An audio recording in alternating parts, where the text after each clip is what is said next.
네, 이 시간 하나님께서 저희에게 주신 말씀은 출애굽기 15장 22절로 27절까지입니다. 출애굽기 구약성경 출애굽기 15장 22절로 27절까지입니다. 제 성경책으로는 구약성경 105페이지입니다.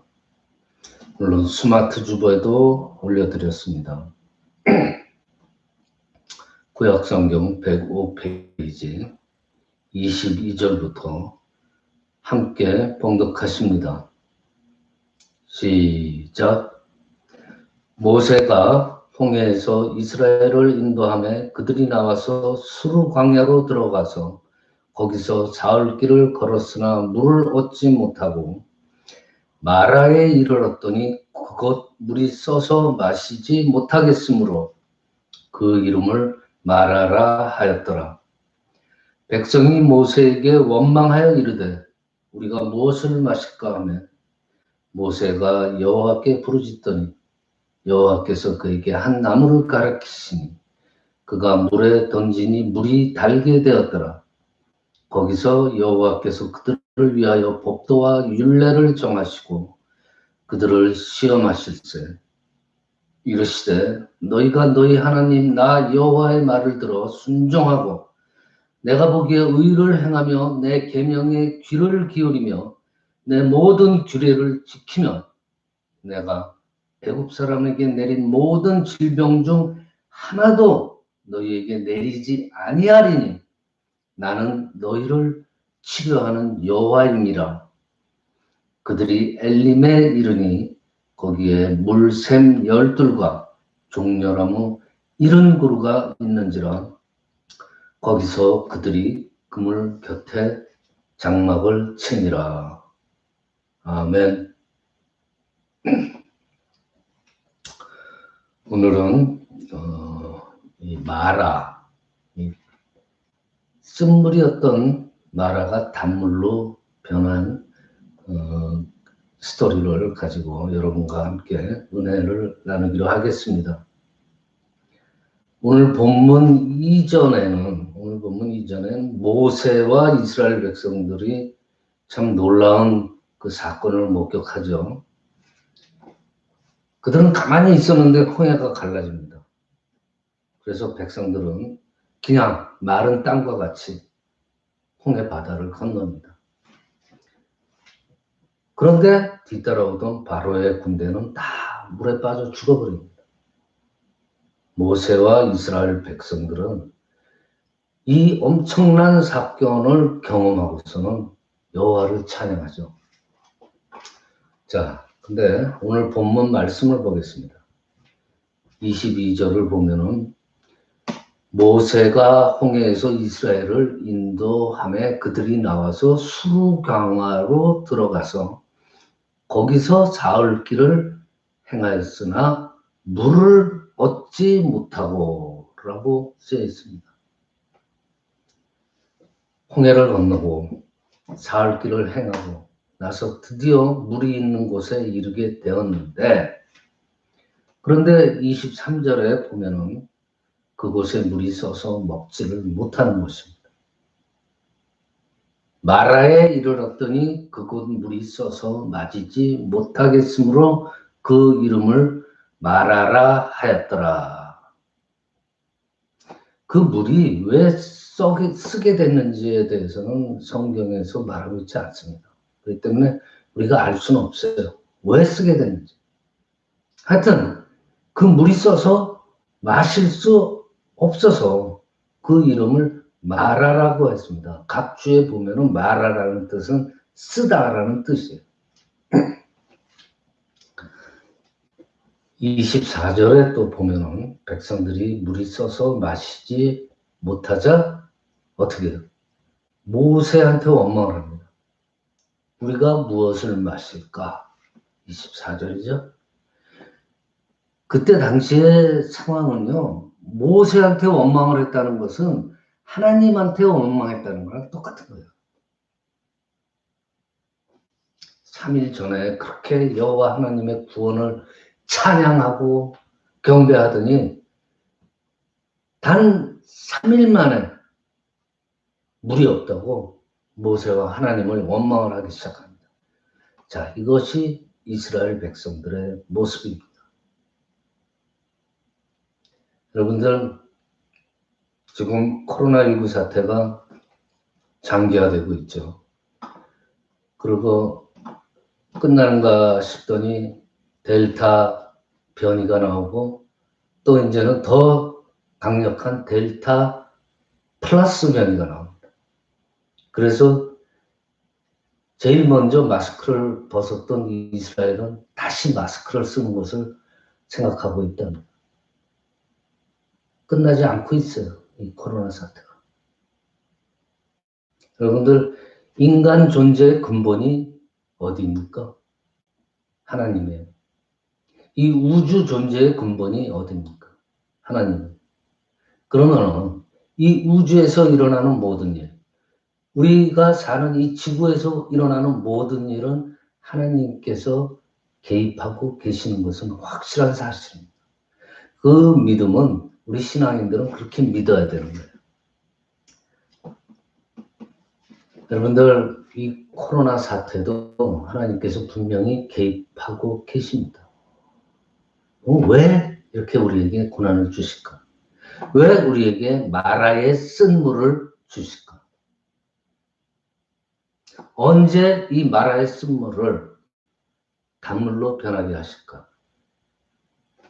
여러분들, 오늘 본문 27절을 보면은요, 마라, 그 쓴물이 있던 마라에 백성들이 하나님을 물이 없다고 중간에 원망할 때, 그 바로 가까이에 엘림이라는 곳이 있어. 27절에 가요. 이것은 오아시스요. 물샘이 12이나 있다고 그랬어요. 종려나무가 70그루나 있다고 그랬어요. 딱 살기 좋은 장소죠. 거의 가까이 가기 전에 물이 잠시 없다고 모세와 하나님을 원망을 해요. 하나님께서는 엘림까지 이들을 데려다 주시고 이스라엘 백성들이 이곳에 장막을 쳤다라고 27절에 나와요. 자, 하나님께서 이스라엘 백성들을 엘림까지 인도하는데 이스라엘 백성들은 그걸 참지 못하고 중간에 물이 없다고 해서 감히 모세와 하나님을 원망합니다. 즉, 그들의 관심사는 그 전에 홍해 바다를 가르고 그런 구원의 기적에 아버지 하나님을 찬양하던 그런 거는 싹 잊어버려요. 단지 마실 물이 잠시 없다고 그 은혜를 잊어버리고 원망을 하는 거예요. 여호와께서 이스라엘 백성들을 애굽하게 하신 것이 뭐예요? 뜻이 뭐예요? 원대한 뜻이 있잖아요.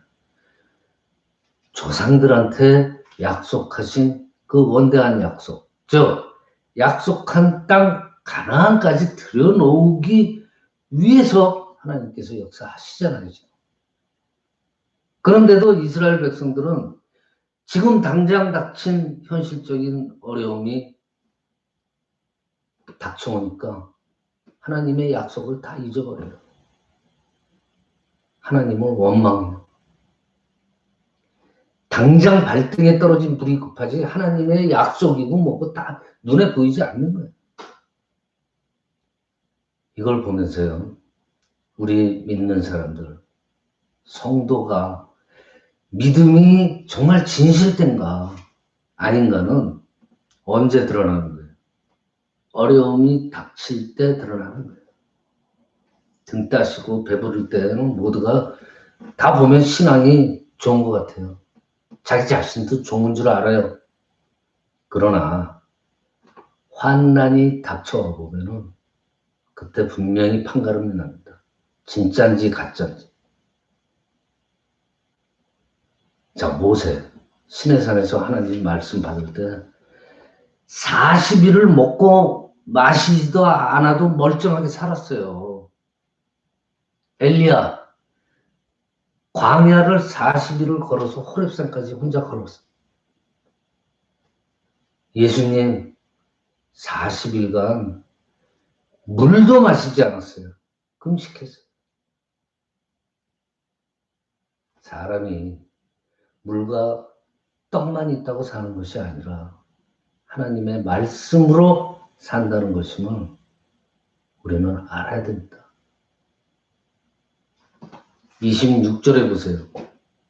너희가 너의 하나님 나 여호와의 말을 청정하고 나의 보기에 의를 행하며 내 계명에 귀를 기울이며 내 모든 규례를 지키면은 내가 애굽 사람에게 내린 모든 질병을 하나도 너희에게 내리지 아니한다고 하십니다. 곧 한마디로 하면은 이스라엘 그 백성들이 하나님의 말씀만 들으면서 살면 된다는 거예요. 즉, 살 길이 뭐예요? 하나님의 말씀을 듣고 그것을 행하는 거예요. 그게 살 길이에요.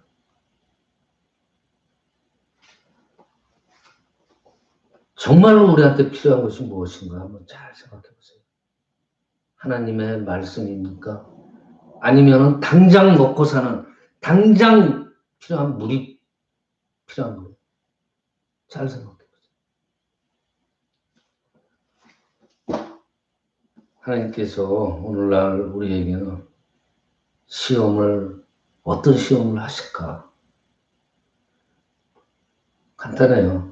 너희가 과연 나의 말을 믿고 듣고 그러면서 사는가를 시험하시는 거예요. 그러면 어떤 방법으로 하나님께서 시험을 하시겠습니까? 자, 우리 스스로 살 길을 장만하고 그것으로 든든하게 여기고 사는 것. 자, 나는 직장도 든든하고 뭐 보험도 들어놨고 뭐 연금도 들어놨기 때문에 내 미래는 안전하다. 그렇게 생각하고 계십니까? 아니면은 나는 아직도 그런 거 준비를 못했으니까 더 열심히 돈을 모아가지고 미래를 위해서 준비도 해줘야 되겠다. 라고 생각하며 살고 있지는 않습니까? 아직도 그런 것에 미련을 버리지 못하였으니까 우리가 마음이 답답하고 조급하고 불안한 거예요.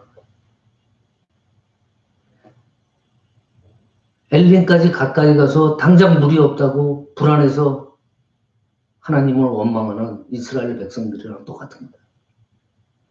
당장 코로나 델타 플러스 변이 무서워가지고 당장 세상이 왜 이렇게 되느냐 하나님을 원망하고 그런 우리들 모습과 똑같은 거예요.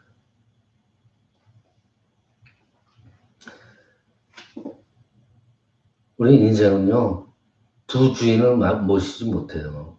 여러분들 다 경험했을 겁니다. 두 주인을 모시면요, 한 주인을 원망하게 돼 있어요. 한쪽으로 쏠리게 돼 있어요. 이것도 좋아하고 저것도 사랑하고 그럴 수는 없어요. 그렇기 때문에 내가 어디에 초점을 두고 있는가, 누구를, 돈을, 이 세상을 중요하게 여기는가, 하나님 말씀을 중요하게 여기는가, 잘 생각해 보세요.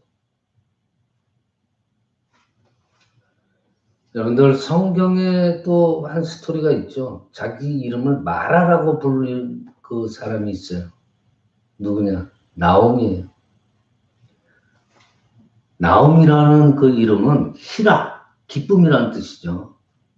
그런데 룻기에서 보면은 이 나오미가 베들레헴에 이제 흉년이 들어서 모압 땅으로 자기 남편 엘리멜렉과 두 아들 말론과 기론을 데리고 이민을 가죠.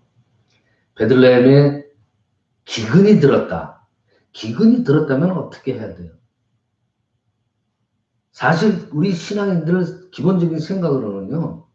내가 사는 곳에 기근이 들었다. 그러면은 우선 짐 싸들고 이민부터 가야 돼요? 아니면은 뭔가 잘못됐구나 회개해야 돼요?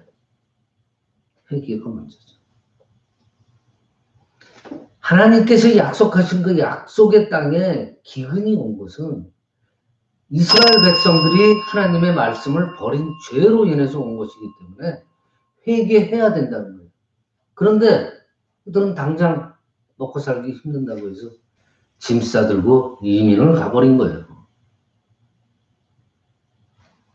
스스로 살 길을 찾아 나선 것입니다. 그런데 이런 나오미의 인생이 어떻게 됐어요? 스스로 살 길을 찾아간 모압 땅에서 남편도 죽고 두 아들을 이방 여인과 결혼시켰는데 손자도 하나도 못 보고 둘 다 죽어버렸어요. 결국 젊은 나이에 과부가 된 두 며느리와 자신만 남게 됐습니다. 그런데 그 즈음에 베들레헴에 풍년이 들었다는 소문을 듣고 나오미는 베들레헴으로 돌아오게 됩니다. 그때 룻만 나오미를 따라오죠. 룻기서 1장에 보면은요, 베들레헴 사람들이 나오미가 돌아온 것을 보고 너 나오미가 아니냐라고 했습니다. 그러니까 나오미가 뭐라고 그래요? 나를 나오미라고 부르지 말고 마라라고 부르세요 라고 했습니다. 하나님께서 자신을 괴롭게 하셨다고 하는 뜻이에요. 룻기서 1장 19절 21절에 보면 나와요. 스스로 살려고 나간 나오미가 마라가 되어서 돌아온 거예요.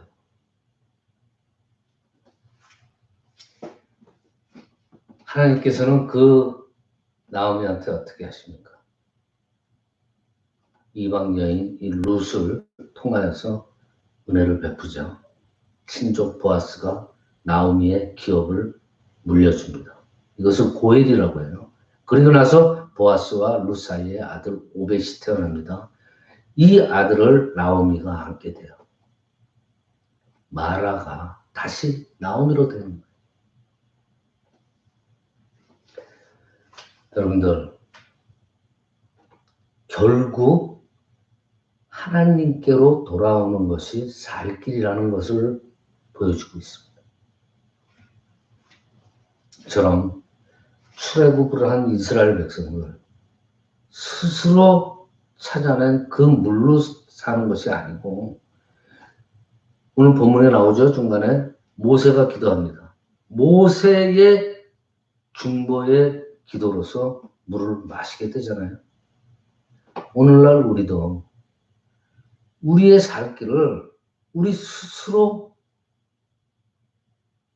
찾아 나서려고 노력하면 안 돼요. 우리가 찾았다고 하는 그 세상의 모든 것들은 모두 쓴물이에요. 우리가 의지할 것이 못 된다는 것입니다. 여러분들, 특히 우리나라 부모들은 자식들에게 아주 지극하죠.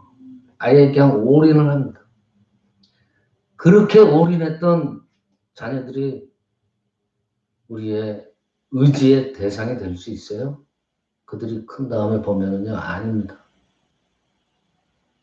그러면은 우리가 그렇게 축자살까하고 모아둔 재물이 우리가 그렇게 열심히 지켰던 건강이 우리의 의지의 대상이 됩니까? 아니에요. 우리의 이 삶이 쓴물이 되지 않으려면요, 그것들을 의지하면 안 됩니다. 뭘 의지해야 돼요? 오직 주님을 의지해야 돼요. 한 차원 더 높이세요. 주님 안에서 내일 일을 염려하지 않는 것이, 그런 것이 바로 믿음이에요. 오직 주 예수 그리스도만이 우리의 영생의 양식이요 영생의 물이다 라고 믿어야 돼요. 여러분들 아모스 8장 11절에 보면요, 주 여호와께서 가라사대 보라 날이 이를지라 내가 기근을 땅에 보내리니 양식이 없어 주림이 아니며 물이 없어 가람이 아니라 여호와의 말씀을 듣지 못한 기갈이라. 고 쓰여있어요. 먹을 것이 없는 게 아니고 물이 없어서 기근이 온 게 아니고 여호와의 말씀이 없다 그랬어요. 막상 우리의 인생의 갈증이라는 것은요, 양식이 없어서 오는 게 아니에요. 물이 없어서 오는 갈증이 아닙니다. 하나님의 말씀을 듣지 못하는 갈증이에요.